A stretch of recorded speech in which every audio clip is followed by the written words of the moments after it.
Welcome to the podcast, Restore Yourself, Restore Your Marriage, where it's all about discovering the thoughts that get you in the mood, the thoughts that get you out of the mood, and how creating a deeper connection with yourself creates a deeper connection with your spouse. I'm your coach, Shelly Anderson, coaching you through life, love, and intimacy. This is episode number 204, The Cost of Timidity in Intimacy. Ooh, this is a good one. So I've noticed that a lot of times when I start working with couples, especially, I think I'm going to say the wife, there is an element of holding back when it comes to communicating our struggles and our desires. And sometimes we don't even know what our desires are, let alone how to verbalize them. And a lot of times also, maybe a wife will say, I'm just not like that. My husband has this higher desire for sex, and I'm just not like that. And I want to be able to talk about what happens when we are timid with actually diving into the topic of intimacy, right? Learning about the sexual side of ourselves and what happens when we're timid in the way we communicate about it. Because a lot of times we have these big fears and we think if we dive into this, we're going to become something that we are not. We are going to become something we don't want to become. Or we think our spouse is totally going to reject us if we actually start to be a little bit more bold, more honest, more clear with the true desires that are lying deep within us. And so instead of thinking like, well, I'm just not like that, right? On either side, let's say we're talking about a husband having a high desire for intimacy and his wife's is lower, right? A husband could say in regards to his wife's lower desire, like, I'm just not like that. I'm not built with a low desire. And so why would we talk about this? Because she's just going to want me to have a lower desire like hers. And on the opposite side, a wife might be thinking, well, I'm just not like my husband. I'm not like that. I don't have this high desire for sex all the time. And if we talk about it, he's just going to want me to become more like him, right? So we have these ideas and expectations in our mind of what might happen if we actually start to communicate honestly, if we dive into this topic, if we become more bold. And so a lot of times we just end up not doing it at all. We become timid. So maybe we could start off and start this process by thinking to ourselves, I am starting something new. I want to try something new. I am in the process of learning and I want to reinvent this one aspect of my life, right? I love that. And our brain will really love this concept of just being in the process of learning and trying something new.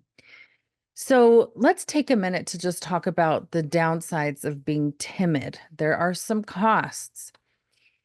One of them will be miscommunication. When we are not vocal or let's say we're somewhat vocal, maybe only sharing half of our message, half of the details that we actually want to share, then there is going to be an increase in misunderstanding. And I don't mean just misunderstanding in general, but we are going to feel misunderstood by our spouse. And that is not going to be a fun feeling for us. Another downside is that there's going to be resentment. And when you don't feel understood by your spouse, then you will feel more resentment towards them.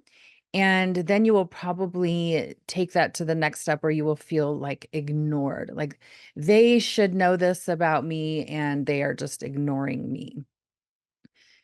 The third downside is that we are going to feel emotionally distant from our spouse. Now, for most women, they want to feel emotionally close and connected to their spouse, which would then naturally lead to sharing an intimate experience.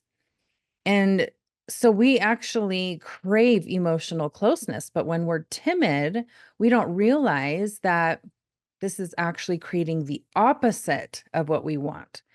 And so when we create emotional distance by being timid and not vocal about what's going on with us and the sexual side of ourselves, not only will we feel ignored, but we are usually the ones that will create that distance, right? We will start becoming even more silent. We will probably seek more solitude and being alone. So not only will this affect us emotionally, but of course, it would then lead to affecting us sexually and the sexual relationship. So this would add to the strain that we are perhaps feeling already in our marriage. And then finally, one of the last downsides is that there is going to be a decreased level of satisfaction between husband and wife. So, this lower connection that will start taking place of feeling ignored and being misunderstood is going to lead to more overall unhappiness in other areas of our lives that are probably not even related to sex at all. But they are going to all of a sudden lead to you feeling unhappy in this other aspect of your marriage or this other aspect of your marriage. And it may show up in how you talk to your children or how you maybe start to perform less effectively with work, right? It starts to spill out and trickle over into other areas of our lives. So, what about being bold? Instead of timid, what if we were bold? Being bold has benefits. And so, what does it mean to be bold? Being bold means to be fearless before danger. Now, this is really interesting, and this definition fascinated me. Being fearless before danger. Now, if we are just being intimate with our spouse, is that inherently dangerous, right? We're both adults. We both agreed to be married. We both agreed that, hey, sex usually comes with being married. It's going to be a part of the relationship. What is the danger that we are facing? A lot of times our brain is going to create some drama or create danger that perhaps is not actually real. It is our brain being very dramatic, thinking, I could die. I could die if I keep having sex with my husband this much, right? But we may not think about it that concretely, but our brain can sometimes go to that extreme, which would, of course, affect how we approach intimacy with our spouse. So I would love for us to be able to really challenge the notion of what type of danger we think is going to arise from diving into this type of aspect, the sexual aspect of our relationship. And maybe we fear that we will be hurt, that our feelings will be hurt. And that's why we're not being bold. That's why we are having fear. But I would love to remind everybody that feelings are simply a vibration in our body. And usually when someone asks us, like, if are we afraid about something? Does something scare us? We don't go, I am really afraid of those vibrations in my body. They are terrifying. Right? We usually don't do that. And yet we go to very extreme lengths to try to avoid feeling lots of different feelings and emotions. But what if we were fearless before our imposed and assumed danger? What if we were fearless? What if we could rethink and challenge our brain to rethink danger in regards to intimacy? Being bold also means confident. And I love this one, right? A lot of times we don't want to communicate about intimacy and sex because we don't want to offend our spouse. There are lots of reasons we become less confident in the way we communicate. But what if we just started using I statements? I statements are not usually offensive to other people. If we use I statements, I think this, I feel this, I'm concerned about this, I've been considering this, right? You are actually communicating in a way that's very mature and it's taking all responsibility for yourself. It has no blame. And I love this because it allows our spouse to really be open and to listen effectively to the things that we're trying to communicate. So having this confidence with using I statements can really help in being bold. And finally, one of the definitions of being bold is to be adventurous and to be free. A lot of times when I talk to couples, they do feel very constrained. They feel limited. They feel very much like, oh, the old ball and chain, right? As if there is a heavy weight and there's no ability to feel fun, to feel adventurous, to feel free, even in our own marriage. And so being bold is the process of coming into that, right? Being able to feel more free, being able to feel more adventurous. And not because somebody's forcing us to, but because we are making the decision to become that way. It's a process, it's a learning experience. So that's what it means to be bold. So, what are the benefits of being bold? Well, our communication would become more effective and there would be a little more of it, right? This doesn't mean we have to all of a sudden spill everything, right? Because there is going to be a learning curve here, a learning process. But as we increase our communication, we will also increase understanding. So, as a wife communicates just one thing a little bit more effectively to her husband, she is going to feel like she is more understood by him. And he is going to feel like, hey, I understand her just a little bit more. Okay, this makes sense. That is a beautiful thing. So that is an awesome, awesome benefit of being bold when it comes to intimacy. There will also be increased closeness. Now, this is usually what all women are wanting to feel with their spouse. And this has awesome benefits in and of itself, which usually has to do with intimacy, the sexual shenanigans. But when she can feel close to her husband and her husband can feel close to her, there is a level of sharing that takes place that is going to be just a little bit deeper. We are going to start sharing things that perhaps haven't been shared before, that perhaps are a little bit difficult. This means that we're starting to allow ourselves to be vulnerable with our spouse. And you know what this does? This increases trust. Yes, this increases trust. And trust is a huge component of feeling like you can really be intimate with your spouse, of really making the sexual side of yourself known to your spouse and collaborating with one another, being creative in that sexual space. But there has to be that trust there. So, this is a really beautiful benefit of being bold.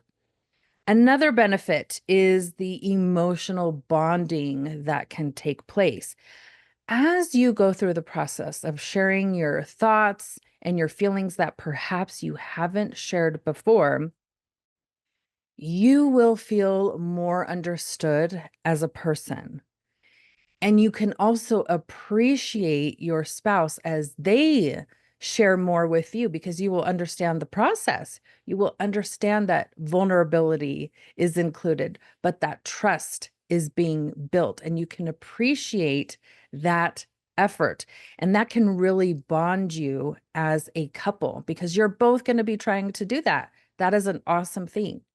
But even if only one spouse does that, that is still significant. Often, one spouse is going to be the person who takes the first step, right? It doesn't mean that both spouses have to be doing the exact same thing at the exact same time for there to be results. You can be the trailblazer when it comes to this. And that is an awesome, awesome feeling that you can give to yourself by taking that step. And then one more awesome benefit of being bold when it comes to intimacy is that there can be an increase of mutual satisfaction. And I love this because when you're able to feel like you've accomplished something with your spouse, you both are going to feel that increase in satisfaction. Like, hey, we did this. We are doing this. It's not all set and done yet. There's not a pretty bow tie saying everything's complete, but we took a step in the right direction. And that feels good. That's satisfactory. I love this. Let's keep doing more of this. As you start to share those deep parts of you a little bit more openly and a little more honestly, the level of connection, the level of comfortableness between the spouses will increase. And what I love about this is that there is going to be a natural desire to share that closeness, to physically be close. I think this is a concept that is not talked about very much. The natural results of working through something like this, right? The natural results of talking about intimacy when it's challenging is that there is usually a desire like, hey, we are attempting this. We are finally talking about this. We are finally addressing these challenges. There comes up a natural desire to bond and connect. And this is fabulous. It's not a forced connection. It is a natural desire to be physically closer. So those are some of the benefits of being bold. Now, let's talk about how to be actually a little bit more bold, how to embrace this in the relationship. I'm going to give you 5 steps. Are you ready? Okay, step number 1, create a safe space, especially when it comes to intimacy and talking about things of a sexual nature. Like, deliberately do this, create a safe space. Ensure one another, ensure your spouse that they can express the thoughts that they have, the feelings that they have without judgment, right? That they can just share freely and that you will be a listener and that you are not going to judge the things that they say. I like to envision there being like a bucket right in front of me when I know that my husband and I are going to have a conversation that maybe could be difficult or challenging, or I think, oh my gosh, she's going to say something and it's going to be hard for me, or I might get offended, or I might think all these things about it. I like to envision sitting with a bucket in front of me and all the words, all of his sentences, all of his thoughts, all of his feelings land in that bucket. They don't land inside of me, inside of my head, inside of my heart right away. They first land in the bucket so that I don't have to judge them. And then in, let's say, the next day or two, I can go back to that bucket and look at it when my emotions are not so involved, right? When I don't have all the fear of what these sentences might mean. I can look at it objectively, logically, reasonably, and say, oh my gosh, these are the things my husband said. I want to look at that. I want to think about it. I want to explore it. And then you can take those sentences out of the bucket. You can write them down and then just look at them. Start to observe them. Start to think about how you're thinking about those things. That is an awesome way to be a good listener and to be able to do it without judgment. Yes, this is an awesome thing. When we're able to listen and just know that all those sentences, all those thoughts and feelings are going into a bucket, we can actually become better listeners because we're not going to start forming our own arguments against what our spouse is saying. And we're going to actually be able to just hear what they are saying and take it for their face value without all of our assumptions that are going to go with it.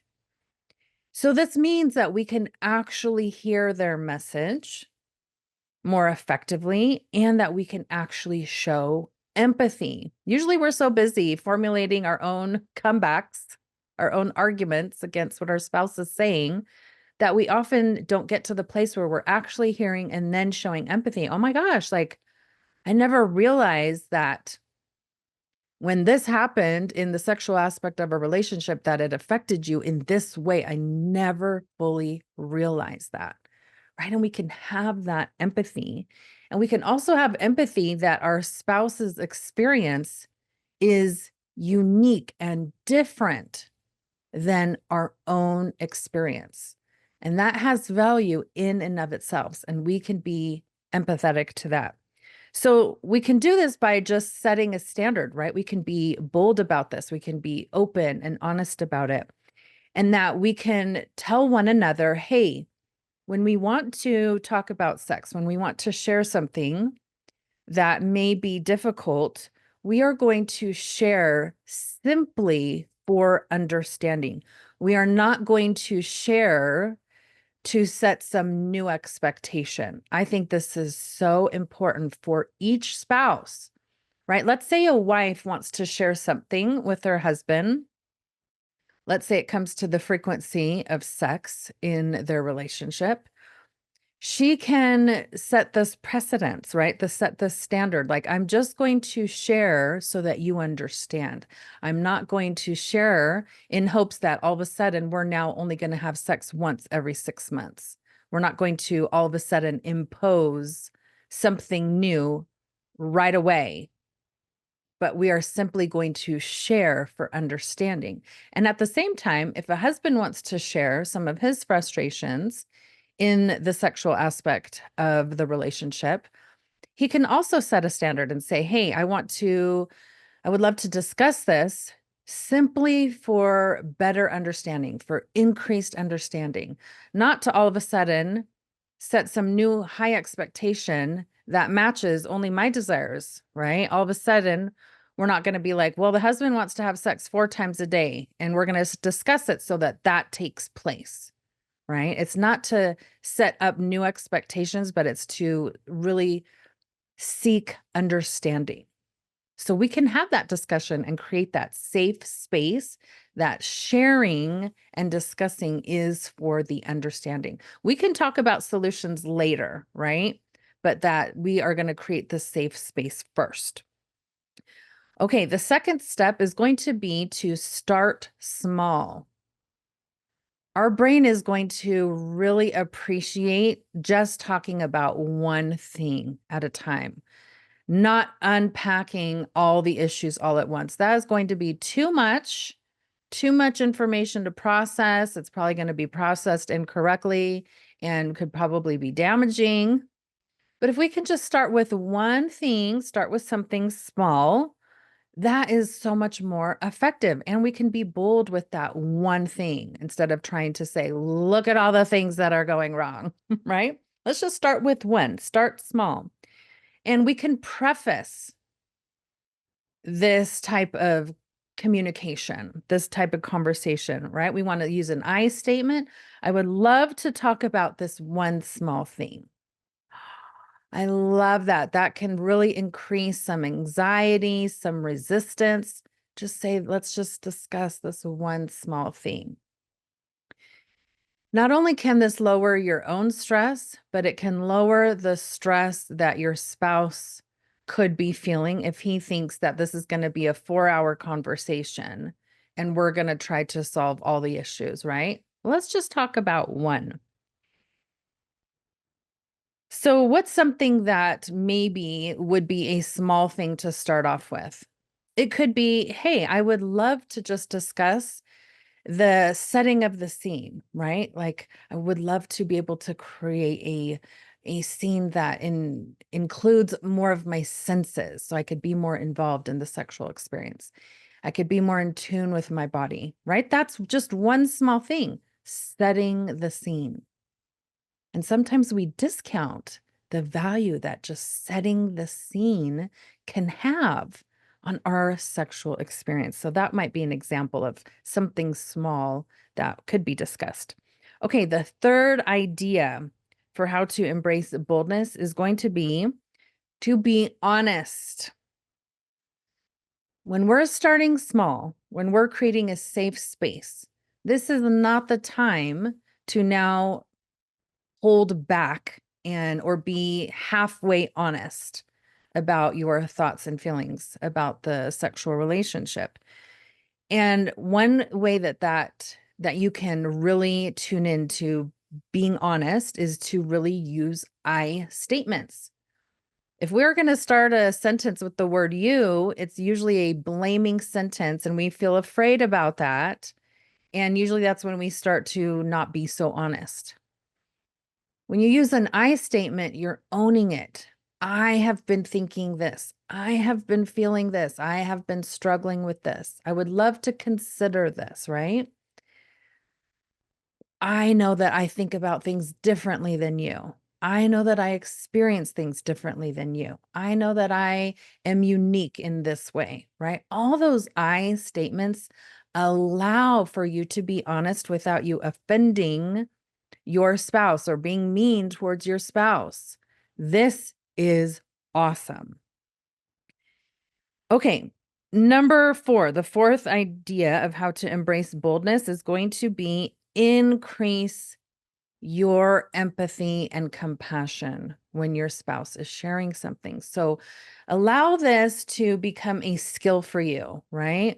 When my spouse wants to share, I get to become a better listener. I get to increase the way that I feel compassion towards my spouse, the way I show empathy. These are all awesome skills for marriage. We have to really embrace and remember that a man and a woman don't have the same thoughts, feelings, or experiences when it comes to sex. They are different. And as we accept those differences, instead of trying to make our spouse be the same as us, then we can have empathy. Then we can say, oh man, I didn't know it was really like that for my spouse. Okay, I can have compassion on that. I can be empathetic towards that. And as we really allow ourselves to increase in those skills, that can really help us start to think about things differently. We can start to process them in a way that is more logical and reasonable instead of being based in just emotions that are negative. We have to remember that because each spouse experiences things differently, neither of them are wrong. We don't need to categorize them as like, well, that's the wrong way to think about it or feel about it.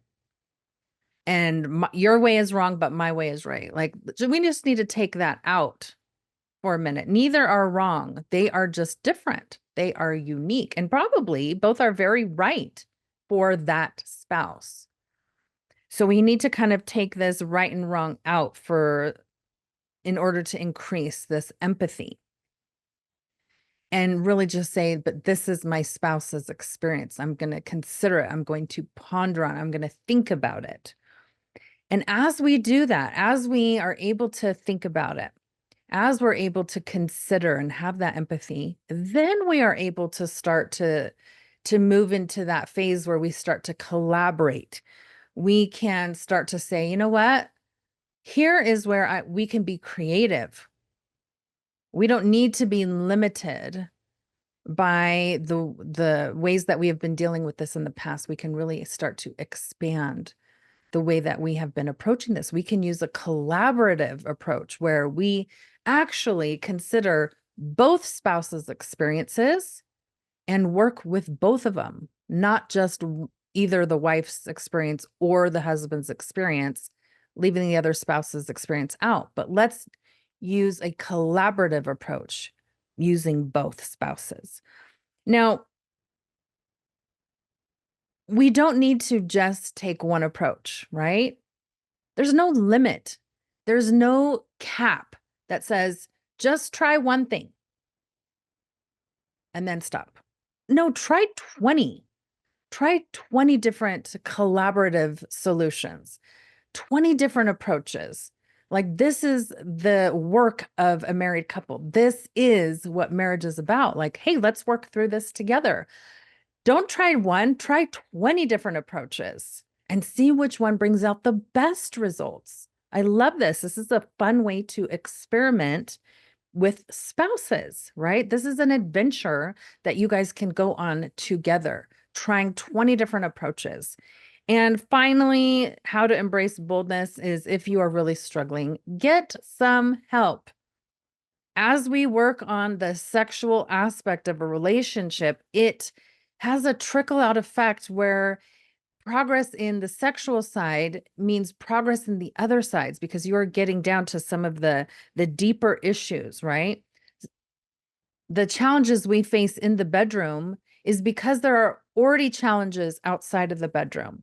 So as you start to address the sexual challenges that are taking place in the bedroom, they are addressing the challenges that are outside of the bedroom. This is awesome. So being bold and saying it's time to start looking at these sexual challenges is an awesome gift, because it's not just about sex, right? That's just the context that we are going to start to look at some of these challenges and issues that are more than just about sex. So it is really an amazing and exhilarating process to be a part of. And of course, if you need help with that, please get on my website, Shelly.andersoncoaching.com, and sign up for a free session.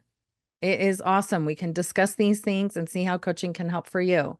So this week, try to embrace the boldness when it comes to the challenges you are facing in the sexual aspect of your marriage. And remember, the more you restore this type of bold intimacy with yourself, the more you restore it with your spouse. Thank you so much for listening today, and I hope you will join me next time.